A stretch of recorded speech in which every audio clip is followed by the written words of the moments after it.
ELI, who is going to be administering the grant for us. But the state of New York is open to sending us more money for this program if there's interest here in the community. So that's really, really exciting for us. So again, just as a review, these are grants to create accessory dwelling units on your property for year-round rental housing. The maximum grant amount is $125,000. There might be potentially, you can pair it with other things. And again, this is one of the things I'm talking about. Everyone's situation is going to be unique. Some people are going to want to build from scratch. Some people are going to want to, finish something that's already started. It kind of probably everything in between. Everyone's going to have kind of some different needs. So let's say that this is something that you're interested in, which I'm guessing you might be because you're here with us. So the first thing that, we have a FAQ that we have here, that's also over here. And then we have the required documents. We're going to kind of talk about that in a second. We know that the application process is going to be opening on July 6th. We have just gotten the confirmation from the state. New York State has approved the application. So, it's government, right? So, they award you the money and then you have to get everything approved, like the handouts and the applications and all that stuff approved. So it's taken a minute to get that going. It has been approved, so it's just working through the final stages. So the first thing I would say, if this is something that you're interested in, is where do you live, right? Where do you live? Is it, are you permitted to build an ADU where your home is? So I would encourage you to do that. Be the first thing that you figure out. We do have some handouts over here about ADUs. There are some restrictions on where ADUs can be built. And if you're not sure if they apply to you, again, please feel free to reach out to us and we can kind of look up your address and see if you are affected by those, or if you can kind of move to the next stage. So the first thing, like I said, you want to make sure that you are zoned so that you can even think about this, right? The second thing I would have you think about is there are income limitations. So this grant is to help middle income folks, right? So there are guidelines. These are set by the state, and they come in the ADU FAQs here. So the maximum annual income, and you can see that those are that's like how many people are in your household, right? So you can kind of see if you qualify there. So, are you zoned? And, does the math work, right? And that's the person who owns the home or wants to. Great question. Let's talk about it. Yeah. So what happens, like so many folks, if like maybe you have a home that's owned by multiple members of the family, right? Like maybe you and I'm just gonna make up a situation, right? Like you and your sister own it, but you live in it, right? But you live in the home and you are interested in the program. Well, how the heck does that work? So how it would work is it would just be the person who is living in the home. It would just be their income. Now there are going to be some requirements that we'll talk about on the documents list, where the person, if there's another person on that deed, they would basically need to sign a waiver saying that they were okay with basically that this is happening, because one of the stipulations of this grant is that it is rented year-round for 10 years, right? So again, like those people on the deed would just need to be okay with it, but they would just consider the income of the person residing there. Does that answer your question? Yeah. Okay, cool. So there's a couple different things you can do. Again, like I said, you could You could build from scratch. You could, maybe you have something that you need to legalize it. Let's just say that this would work for that as well. Maybe you want to, you know, take part of your home and make an ADU out of that, like your basement or something like that. All those things would be possible. Those would all be covered. The next thing I would, so again, where you zone, the income limitations, and kind of think about what you want to do. The application is going to be opening on July 6th. It's going to be on the CDCLI's website. We're also going to be posting it on the town website. You're going to see a lot of it, where it's going to be everywhere. We're like going to put ads in the paper. It's going to be on social media, all those things. If you can't find it, reach out to any one of us and we will point you at it. All right. So it's going to open on July 6th. And the things that we're going to want to make sure that you have ready is A, knowing if you're zoned, right? Because we don't want you to go through this whole application process if it's not a good fit. So you just want to know that. You want to know about your income. And then we want to make sure that everybody has basically their documents together, right? So that's why we put this CDCLI required documentation for the +1 application. There's a handout. This will also be posted on the Community Housing Board website. I think Coco said she tried to get it up tonight. It might not be up. I think closed Monday for a holiday, should be up on Tuesday. All right. So the first one is you're going to need proof of ownership. You're going to need a deed to your house. I know it's a silly one, but we are going to need that.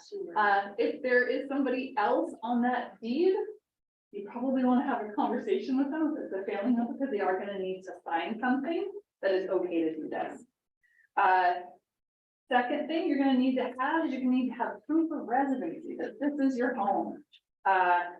So you can use a driver's license, voter registration, a current utility bill. And then for those owners on the deed who are not occupants of the home, you're going to need a notarized letter saying that you don't live there and they consent to this application. Right, so if you have any questions about this, obviously, we're here by email to make sure that you're ready. And then the next piece really has to do with the proof of income. You're going to need, again, there's like your wages, so pay stubs, your tax returns, there's a whole list of things that you can use. And if you're non-working, if you're retired, you can do your tax returns, and there's kind of a list of stuff here. If you have any questions as you look at this list, and you're like, gosh, would they accept this or would they accept that? Again, please feel free to reach out to us and we will get those answers for you. The other thing that I would say is, like I said, we really want to make sure that folks are really prepared for $2 million.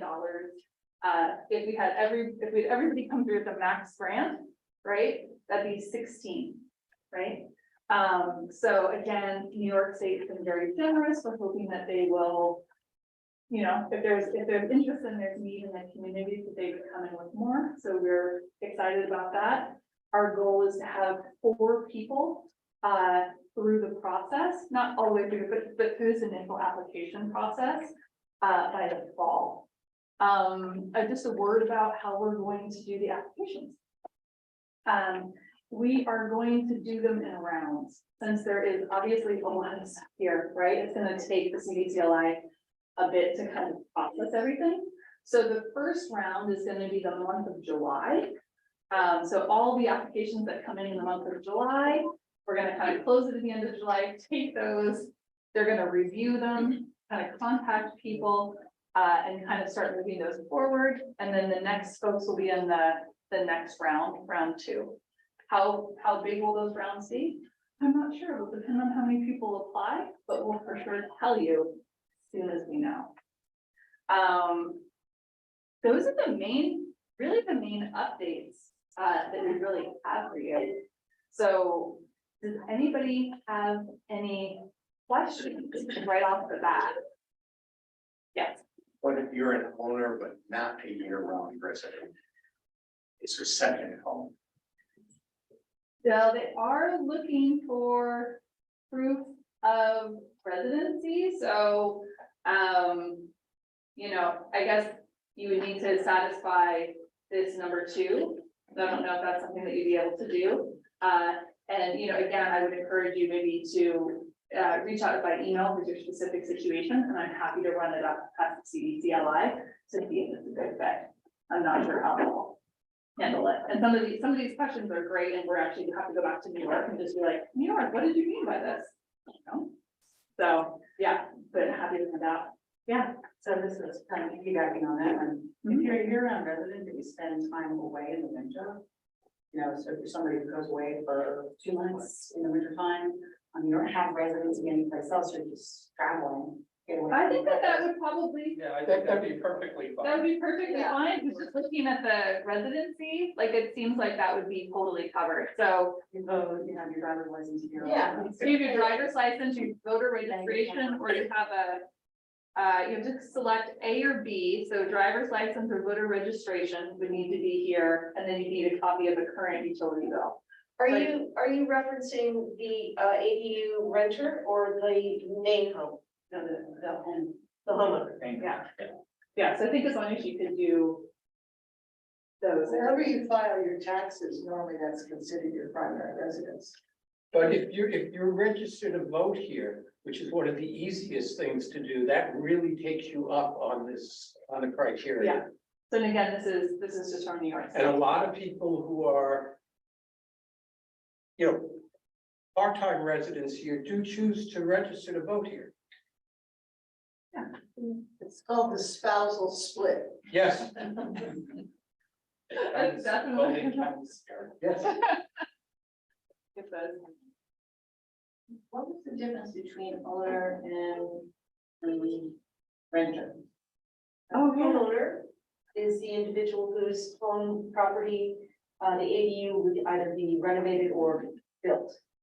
The restriction for the renter of the ADU is that it needs to be a full-time resident. Right, so and that's a really important thing to talk about, because this is really looking to create year-round rentals in the community. I think it's also just worth a pause here to say that is a huge part of our charge is to try to facilitate community housing, right?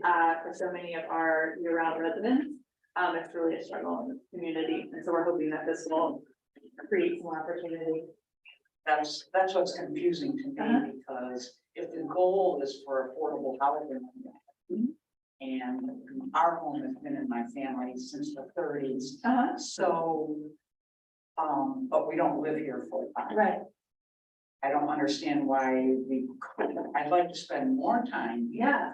So that would allow me to spend more time on the island, plus give somebody else We'd love to see that. This is just for this grant program. This is just one of many things that we're working on, right. but, You can create accessory dwelling, accessory Right. apartment, and you can rent it in the special community housing license.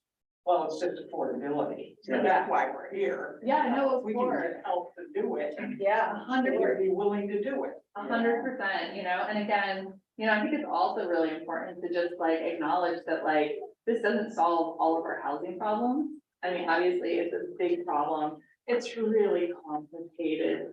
But what we're hoping is this is a piece of something that'll move us forward. And And just so you know, there's no limit on what you can collect for rent. It's market rate. So whatever you can get, you can charge. but you can't rent it. You can, it has to be year round with a lease and. Yeah, Right. and they're gonna check, and so I'm an accountant, so I'm gonna talk to you a little bit about how it works. So this is technically a forgivable grant program, so the legalese of how this works is, they give you a grant, right? And there's technically, you're technically indebted to them until the end of that 10-year period, right? When you show them every year when they come to you and you show them your year-round lease. And then at the end of those 10 years, it gets left. Is there COD income at the end of 10 years? Pardon? You said it's forgiven. Is there COD cancellation of debt income? No. No, it's not in the contract. Would be, that the IRS is not gonna say this is COD income either. Well, the money gets paid to the contractor. Yeah, it's not paid to the homeowner. I know what you're saying, but I did look at it, yeah, Section 108. I'm a tax accountant, I did look at it, yeah, there you go, yeah. So. Yeah. Just, as soon as you said it's considered a loan until they cancel it. Well, it's considered like forgiven, They But yeah. forgive it, right. yeah, Right, like, so let's say in 8 years you decide to sell, there's gonna be a portion you're gonna have to. yeah, there's not a 1099 that you get at the end of the 10 years, if that's what you're asking. There is not. There's not a 1099, Because you're not collecting the money, because, yeah, and you don't get the money and pay the contractor, CDC pays the contractor. yeah, it doesn't, It really, the whole program would not make sense if there were cancellation of debt. in No, yeah. COD. It wouldn't make sense at all, but you had said it gets, you were explaining the technicalities. Okay, yeah. all right. No, it's an important, So there's no limit to the income on the people that will rent from you? no, Market rate. you can do market rate Mhm. With this program. with this program, Really affordable. Well, the goal of this program is not necessarily, is to create more year-round rental housing. Do we need to create more affordable housing? Yes. No, This is, yeah, I mean, but this is the, so the people that apply, so if I apply for the grant Mhm. and I build something or fix something in my house, Mhm. the people that come to me will pay whatever I can get them to pay. correct, sir. I mean, you could charge them an affordable rent. That's always possible. Well, that's only the, Yeah, this I is a- think. Yeah. You know, there which is, is what I thought was part of the whole deal, was that it had to be, my income had to be within a certain range, and then the people that rented from me would only have to pay so much rent, and their income would have to be. Not for this So program. they can yeah. make as much as they want, and they can pay me as much as they want. exactly. Now, there is a caveat here that I want to talk about. For some people, and we really started with the zoning and like, are you in the right? So first of all, there's just some areas where you just can't do it, right? So those are just, but let's say you're in there and it's like, maybe it's a little, like, it sounds right, but you need just like a little, clearance on, something, maybe you gotta go to, you need a little variance on, not where you are, but maybe something specific on the property, and that's not gonna work for everything. But there is something called a community housing license that could potentially provide you some relief. Now, if you did have to take out a community housing license to get that zoning relief that you might need, one of the, restrictions on that is that does need to be rented for an affordable rate. So that's why one of the things we really want to start with is, where the heck are you? You know what I mean? Because we want to back into, A, are you zoned the right way? Are you gonna, do we need to look at a community housing license for you to get this done? And again, everything's so different, so it's gonna be a case by case basis. So, yeah. Can you just explain to people that, going through this application, who will be overseeing it or helping them with the application as they go through the process? Oh my God, that's so good. So, yes, so the first thing to know is that this grant is actually administered by the CDCLI, so the Community Development Corporation of Long Island. They are a housing nonprofit, and they will be administering the grant. So they're actually doing like the vetting and checking all your paperwork and doing all, just they're actually sending the checks, right? So they're partnering with the town of Shelter Island, and mostly the board, right? So we're gonna we're here to help get the word out. But it is really going to be run by the CDCLI. They have an amazing finance department. They're a great organization. They Is that a actually, state organization or county? I've always been confused. it's a nonprofit, so it's actually it's not a government, it's a nonprofit. So they work, they serve Suffolk County. They actually work with the town, helping with the septic rates. So we have a working relationship already, and so we're just kind of Gwen O'Shea is the executive director. She's amazing and she's been really helpful. They're doing the same program in Southampton They're doing the same thing. and Brookhaven or somewhere else, Baton? And so one of the other things that we are looking at for, because there's so many nuances, right, to Shelter Island. We are looking for, if this is something that you're interested in and you want to make sure that you're really ready to do this program, we are going to be offering, I don't even know, but basically by appointment, if you have kind of all your stuff together, to sit down with Reed from the building department and our town council, just to make sure that your application is totally complete, because we want you to be successful, right? We want to create housing and we want to help as much as we can. So if you're looking at this application process and you find you feel like, I don't know where to get that, or what the heck do they mean, or I just need someone to help me, or like, what is the zoning? Please reach out to us. We are going to be offering these sessions. We're looking to get them scheduled in the next 2 weeks. And this board is super dedicated to a person making sure that you get the answers you need. Yes. And I talked to Glenn a couple of weeks ago, Yeah. and as the applications come in, they're actually vetted to make sure that the property is able to make the application. Yeah, and so that's, There will be people coming to your house. well, the first thing that we'll be doing is we'll be doing just like a general vetting, which is like, what's the address? Look it up on the, is it zoned right? So we're probably just do that as an initial phase. And then of course, depending if you get through that and you're like, I want to do this, and you meet all the other qualifications, and then you're like, then we start talking about what project you actually want to do, or you think about your garage, or you know what I mean, and then we're gonna get into specific zone, we would get into specific zoning around that. Is there a map of the zoning available? I'm glad you asked. Yeah, Brian can hook you up with it. Really, if you're familiar, it's the nearshore overlay district. Okay. That is where it's not allowed. Not allowed. So if you're Ram Island or Oh, yeah. Silver Beach, it's just forget it Yeah. And they're, for now. Yeah, that's current zoning. Someone on Zoom had a great question. What are the restrictions of who can rent the ADU? For example, can it be a family member? Can it be someone already living on the island? So the first thing is it has to be year round, right? And it can be a family member, right?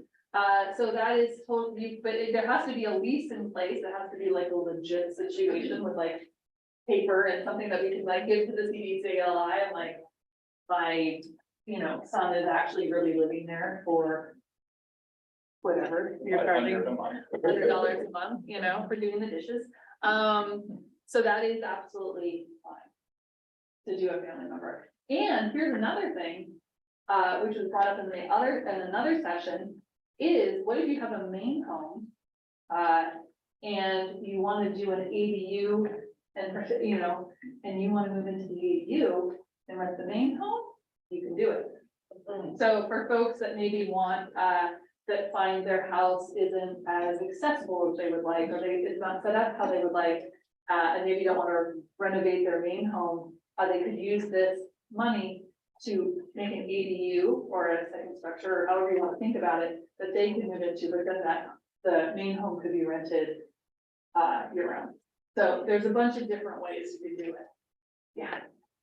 Again, when I talked to Gwen, Uh-huh. she said that it's so the rate you're gonna get from this project. Yeah, You supplement that. 100%. So if you wanna build a 2-bedroom apartment on your property, that's gonna cost $400,000. Yep. The only thing they need you to do is prove you can pay for that piece that doesn't get covered by the grant. correct. So you can get the grant for 125, and you can pay the rest out of pocket, and it'll just be good for everybody. Yeah, that's pretty cool. That's pretty cool. So I know that accessory units Uh-huh. they're legal in many areas. I would think with 2 bedrooms, are these restricted in the size that they can be? They're only restricted by A, your budget, and B, by zoning. And so zoning sometimes, you know, you might be like 2 bedrooms. And then the other consideration that would come in, again, it'd be project by project basis, is what your, septic capacity is and water. So, you know, again, it's Shelter Island, so there's a lot of nuance, there's a lot of complexity, so we'd probably be looking at these on a case by case basis, but, yeah. I just wanted to add to clarify or to add to the idea that, one thing that we're hoping is that because there's so many retirees on the island, that this is a way you can age in place. So the idea that you would be building a smaller cottage for yourself and renting your main house, especially for those people who do go away for 5 or 6 months out of the year, takes down their costs and they still supplement their income.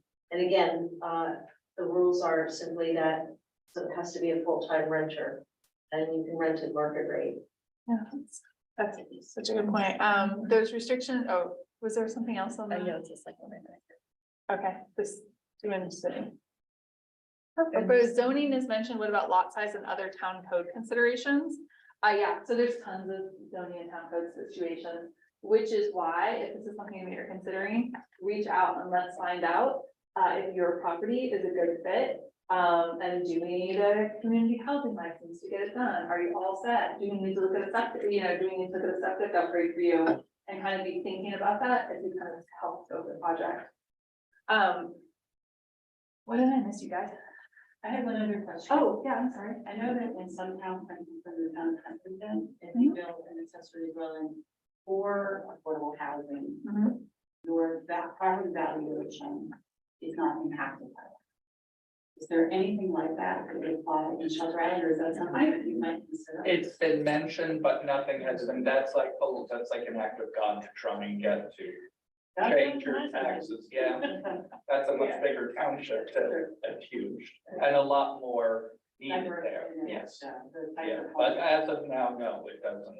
If you build something that's 200,000, your taxes will probably go up. It's not that much, yes, by ratio, you know. The value will go up, yes, Yeah. but that's good in the long run. Yeah, I mean. Okay. Today, is there anything else you guys think that No more than 2 so that is mostly what we have for you tonight. Again, we're really excited. The applications will be open July 6th. Like I said, please feel free to reach out to us directly. All of our emails are on the website. We want to hear from you because we want you to be prepared, and if there's anything that we can do, any questions that we can answer or anything like that, oh my gosh, please let us know, because Yeah, I think I asked this last time, but I was very confused about these AI septic systems. It okay, seems to be the trend that when you're gonna do something like this in addition, that the town is really directly requiring you put in these AI systems. they do not currently require you to do an AI system. However, there might be something you need to do with your septic, depending on how many bedrooms you currently have, plus what you're planning. The threshold is 4 bedrooms, so if you are registered with the town and you have 4 bedrooms and you want to add on another, then yes, septic is gonna be coming to a big Yeah. play. But if you're just trying to create a separation in your home to create 2 separate units, each of 2 bedrooms, and you're not changing the septic code, then you might, you're It would still be, creating. yes, it would still be a great idea though, as we mentioned. Water advisor- That is true, you would just create water meeting yesterday. So Um, 4 bedrooms, I'm confused, Peter. So in total, 4 bedrooms? That's usually the max. Yeah. That is on the books now, And if you right, went, Chris? if you went Yeah, to the 5, you'd have to have the AI. Correct. Yeah. You cannot replace in kind anymore. Suffolk County requires that if you have to upgrade, it goes to the IA. Yeah, Yeah, Town also requires new construction. yeah. If you're gonna build a separate building. Yeah, and so again, that would definitely, that's why it's like, like I said, these are all gonna be case by case based on like your current bedroom count and what you're thinking, and like, obviously that would be something we wanna budget in and kind of think about in the construction costs. And there is a grant program Yeah. for the IA systems, Yeah, so. that actually these guys help work with the town on, so it's a good, The party. it's all in one spot. Just one more question. Oh, yeah, thank you. can you contact info for who we should reach out to about vetting the specific situation? I would just ask that you probably reach out to my email. It's on the town website, ehanley.shelterislandtown.gov. And I can get you in touch with the right person, basically figuring out, if that's, the building department, if it needs to go to the CDC, I will. I want to email all the time, and I will hook you up with the right person. I think that's all we have, friends. So Spread the word. Have a Tell your cookie, neighbors. please have a cookie. Time brought, and I really appreciate you guys coming out, and, I'm hoping to see applications from all of you. July 6th, so come find me and Next door. see, let me know what I can do to help, what we can all do. Thank you. All right. Thank you.